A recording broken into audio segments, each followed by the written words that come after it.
Hey, Facebook.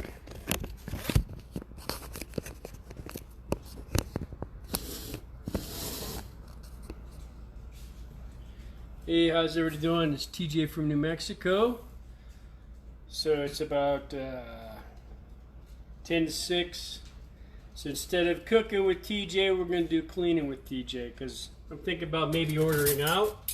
My wife don't get home for a bit yet anyway. So I am going to put the clean dishes up.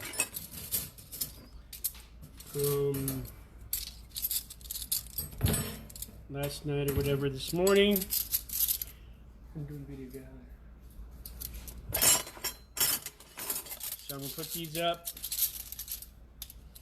and bring you along with me. Ooh, went into the shadows. So I just got off of work at 5 off my computer. I'm talking to my granddaughters and to my daughter and try to get the dishes done at 5, and then I was going to cook, but I don't really know what if I want to cook anything. Maybe go buy a pizza or something, or I don't know. It's Thursday, right? It's Thursday? Thursday, so I don't know. Maybe we'll order out a Domino's pizza or something. We'll see. My wife's never really hungry anymore anyway, so instead of cooking with TJ, we're doing cleaning with TJ. So this is my breakfast dishes for this morning. Okay, follow along with me. I'm going to dismiss that. I'll put you on this side over here. See I don't have a lot. Probably more glasses than anything. Get you so you can kind of see the sinks. But now that we got 3 extra people in the house, we really got to keep these up before it gets out of control, and haven't attained the level yet of residual income paying for a cleaning lady. That's one of the things that I want to do. It's part of my vision. Make me enough resid income that I can hire a cleaning lady, maybe a cook, come cook a few nights a week. You know I like to cook. But I'm not there yet. You don't want to attain all your perfect visions right away because then you just get bored. Kind of like celebrity athletes and stuff. Saw something recently about Chuck Foreman. I don't know. Y'all millennials on there remember Chuck Foreman, number 44 from the Minnesota Vikings back in the day in the 70s. I think it's Chuck Foreman. Is it Chuck Foreman or... I think it's Chuck Foreman. He actually...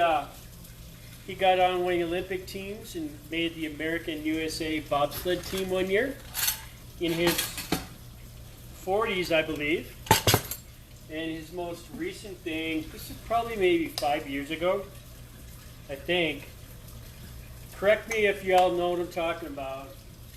He actually got in the ring in the MMA in the octagon and beat a 21-year-old in his MMA debut, but I never saw anything after that. I mean, I always loved to talk that if the UFC would have come out when I was in my 20s, I totally would have been a professional fighter. But back when I was in my 20s, it was still illegal. It was blood sport. It was illegal kumite. You know, you had to have, it's like the movie Kumite. Well, not really. Because I think half of that movie's bullshit with Frank Dukes. There's kind of a lot of BS on that. But anyway, so he played college football. He was a Heisman Trophy winner. He drafted in the NFL, played in 3 Super Bowls. I think they lost, but 3 or 4 Super Bowls. Won the Heisman, I think. I grew up in the 70s, emulated Chuck Foreman. Every kid wanted to be Chuck Foreman, be a running back, wear the old number 44. Then he went on to be an Olympian, and then an MMA fighter. I mean, and the dude's, I believe that he's probably at least 5 years older than me, maybe 5 to 8. I'll have to Google that. And it might not even be Chuck Foreman, because I'm picturing the MMA thing. I remember watching it. It was somebody later on. Earl Walker, I think. Well, Earl Walker. Well, whoever it was awesome. See, he just didn't, when he made the pinnacle of his career and he couldn't do no more, he just didn't quit and, die. He actually pursued a new career, a different stage, a different season in his life, because we all have seasons. Me and my wife are in, I'm not going to say it's the final season. We are in our empty nesting season. When all my kids are growing up and they're all in their 30s, and they've all got their shit together pretty much, and they've all got their own families. So I'm pretty much, my job is done. Now I'm winding down my career. My wife's winding down her career. And we want to move on to a new phase where we just travel. And I want to work from a laptop lifestyle. I actually want to retire to South America somewhere. I'm not going to say where, but that's my vision, to retire early. I got 4 years to legitimate retirement. My goal is earlier than that, because we haven't figured out. 2027, all our debts will be paid off. The house, the motorhome, the trucks. So my goal is to retire before 2027, and be making enough residual income that financial goal will also be earlier than 2027 also. But, things happen, life happens. We got my daughter and my granddaughters moved back in with us, but I don't see it as a setback at all. I see it as a total catalyst to make me move forward faster, because now I got a captive audience of my 31-year-old daughter and my 9 and 8-year-old granddaughters, who I can mold in the fashion that I see fit, rather than all the crap in the world. And I can teach them how to be their own boss and do whatever they want to do, and not be told what they can do by anybody. So it's kind of a good thing. I mean, I'm not upset about it. I'm actually excited. I know my wife is too, because we bought him a bunk bed set and dressers and lamps and all this shelving for all the toys. We turned our spare family room into the empty nest to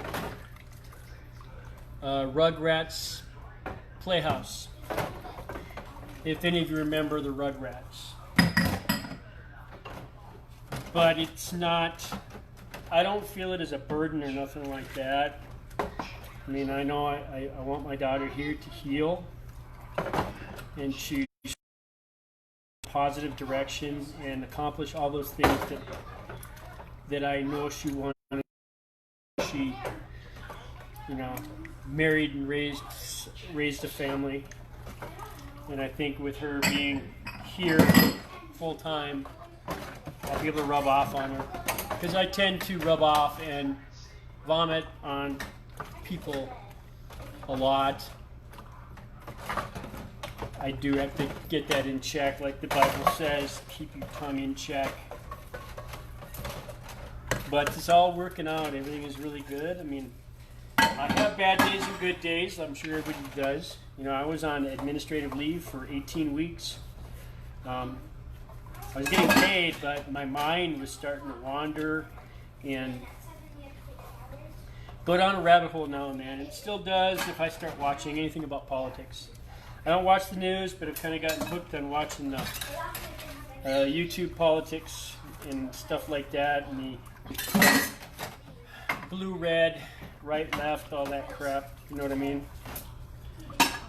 It can really send you down a rabbit hole. So, Jada, I'm doing a video. Can you please go and not overfeed?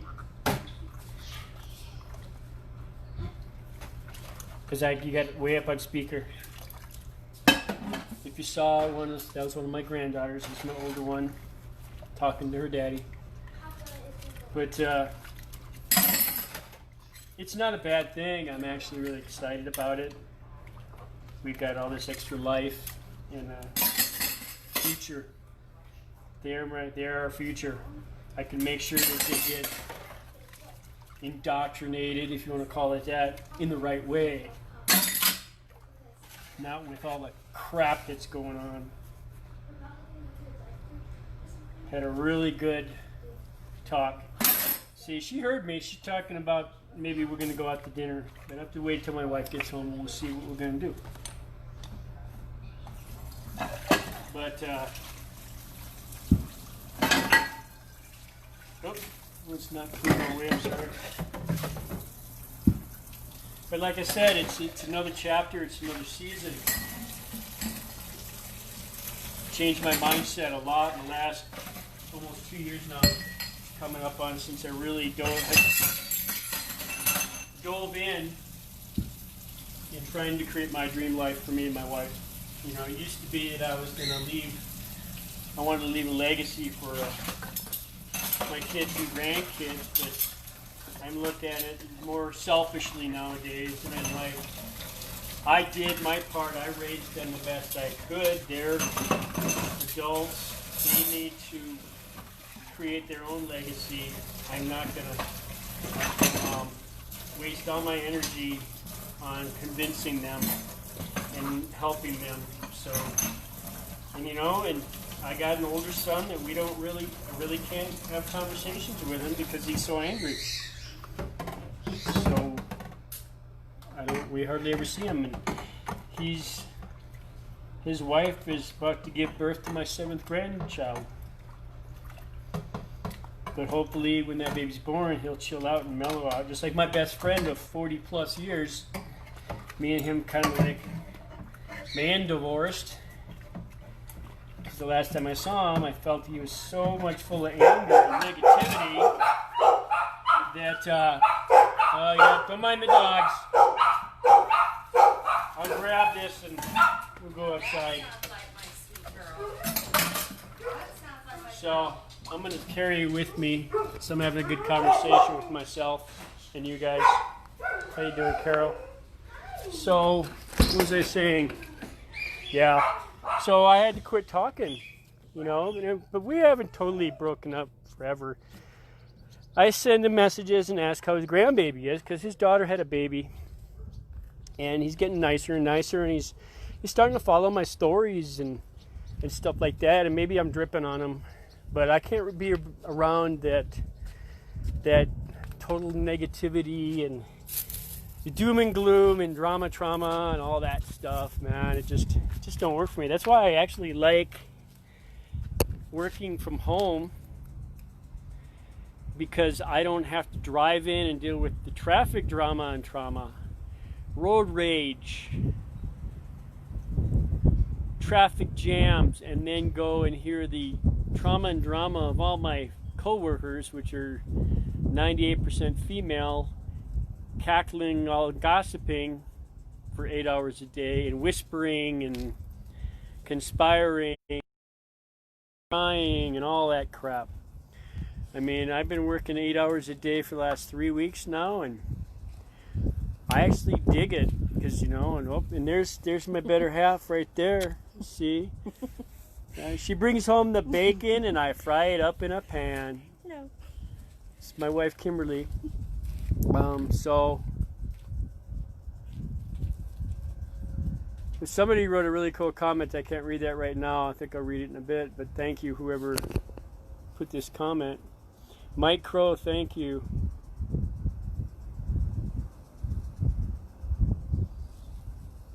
I'm enjoying it, man, but I want to make it better.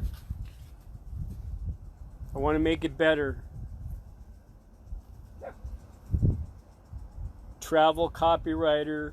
Hey, if I can get traveled, I love to travel. Love to travel and tell stories. I'm kind of an adrenaline junkie. But so I forgot what I was talking about. My man husband, my best friend of 40 years, yeah. So, since he had that baby and everything, he's changed.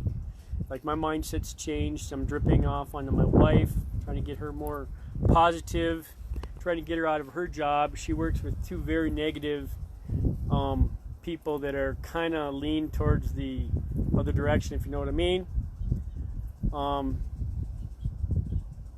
Yeah, so just whatever season you're in, don't think it's the final season. You can go on as many seasons as you want. The healthier you are and how you feel. I met a guy, I got to tell you this one last story. Before COVID started and all this, we had a whole bunch of new attorneys in my office. I work for the state, and they always come to Metro as like a training ground. And one of them was like a 72-year-old man who went to law school in his 50s. And I had a great conversation with him. He was a teacher for 30 years, taught elementary, high school, middle school, and then he was a college professor. And then he taught American history in Japan. And then he went to law school. And he was a rookie at 72 years old. And I said, you have the most amazing life, man. I said, I want that. I want to have the physical well-being to be 75 and saying, I'm going to go back to school and be a fireman. And I've met people like that. I've met people in their 60s who tried out for the police department and made all the young puppies look like total wusses. I can't do that. I tried it. I am a disabled vet. I have RD disease, rheumatoid. I do pretty good. 7th degree Kajukenbo black belt. Zip lining, mountain biking, hiking, parasailing, scuba diving, freak. So